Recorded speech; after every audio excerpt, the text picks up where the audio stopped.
안녕하세요. 나바주기로 11월 9일 큐티 가이드입니다. 오늘 함께 보실 말씀은 로마서 13장 1절에서 7절의 말씀입니다.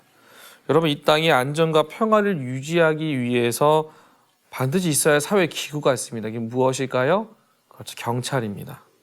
경찰은 엄중해야 할 때 엄중해야 하지만 기본적으로 시민의 입장에서 생각을 하는 우리의 편이고 또 우리와 함께하는 동지입니다.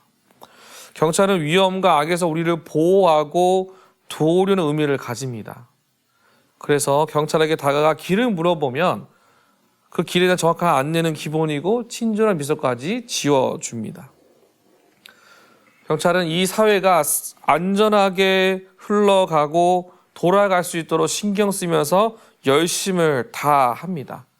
그래서 가져야 할 기본적인 것이 무엇인가? 권세와 통솔력을 가져야 합니다. 이 권세를 안전하게 유지하기 위해서는 우리가 이 권세에 복종할 수 있어야 합니다. 자, 오늘 본문은 이와 같은 권세에 대해서 설명하고 있는데요. 성경은 어떻게 이 권세에서 이야기하고 있는지 함께 말씀을 살펴보고 은혜를 나누기 원합니다. 1번입니다. 바울은 권세들에게 어떻게 대하라고 권면합니까? 1절입니다. 각 사람은 위에 있는 권세들에게 복종하라. 권세는 하늘로부터 나지 않음이 없나니 모든 권세는 다 하나님께서 정하신 바라. 바울은 세상 통치자와 권세를 하나님이 세우셨다고 선언을 합니다. 그리스도인은 이와 같은 하나님이 세우신 권세에 대해서 크고 작은 세상 권세가 존재한다는 것을 인정하고 참된 하나님 한 분 하나님께서 이 모든 것을 다스리고 계심을 분명하게 알고 있어야 된다는 것이죠. 비록 세상이 혼돈 속에 있고 쉽지 않은 삶의 여정 속에서 여러 가지 갈등이 생길지라도 무질서함이 보여질지라도 이 무질서 가운데 질서를 갖고 계시는 하나님께서 모든 권세를 주장하고 계신다는 것을 우리가 먼저 믿고 나아가야 된다는 것이죠. 2번입니다. 바울은 세상 권력자들이 어떤 자라고 말합니까? 4절입니다. 그는 하나님의 사역자가 되어 내게 선을 베푸는 자니라. 내가 악을 행하거든 두려워하라.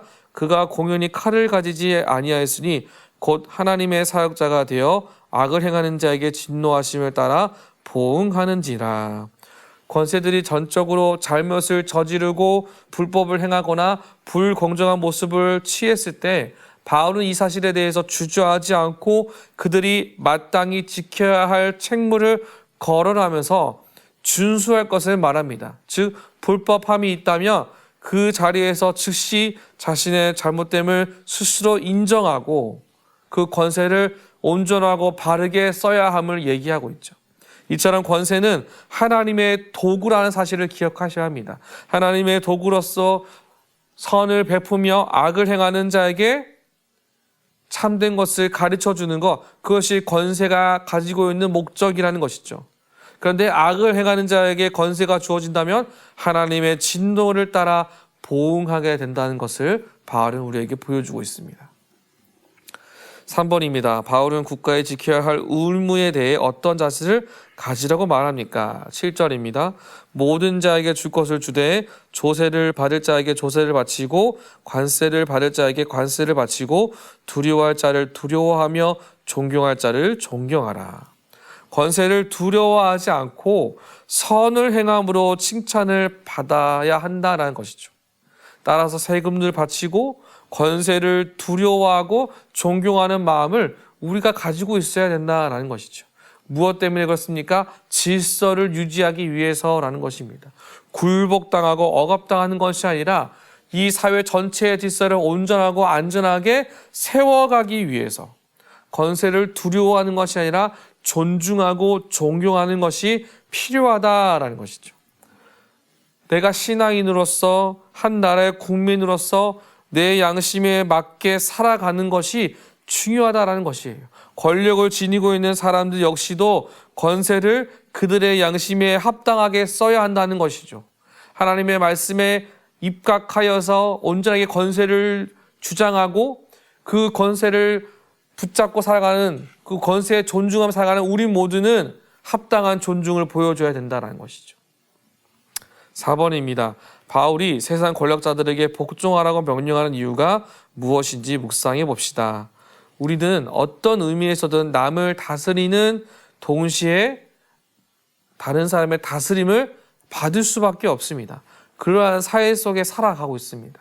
자신들에게 권세를 맡겨주신 하나님의 심판을 두려워함으로 우리가 다스림을 당할 때도, 다스리는 위치에 있을 때도 하나님의 섭리와 하나님의 계획을 두려워하는 마음으로 바르게 행해야 된다라는 것이죠.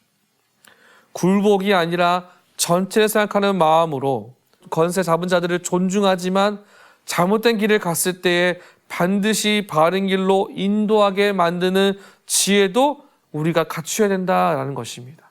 하나님의 이끄심을 순전하게 바라보며 사는 지혜가 우리 가운데 필요하다라는 것이죠. 마지막 5번입니다. 나는 하나님 나라의 백성이자 대한민국의 국민입니다. 이 땅의 국민으로서 주어진 역할을 잘 감당하기 위해 지금 실천할 수 있는 것은 무엇인지 생각해 봅시다. 지금 내게 주어진 현장과 상황 속에서 그리스도인으로서 온전한 질서에 맞게 살아가는 것. 로마서에서 말씀하시는 그 하나님의 가르침을 따라 살아가는 것. 내가 결정하는 위치에 있든지 결정받는 위치에 있든지 상관없이 최후의 권세를 가지고 계신 하나님 아래에 사는 것이 더 중요하다라는 것이죠. 돈이 목적이 되면 돈 때문에 얼매입니다. 그러나 비전을 따라가면 돈 앞에 굴복당하지 않고 더 많은 것들을 누리며 질서 가운데 살아가게 됩니다. 삶의 모든 방향 속에서 지혜로운 예배자의 삶을 선택하고 살아가는 저와 여러분 모두가 되시기를 주님의 이름으로 축복합니다.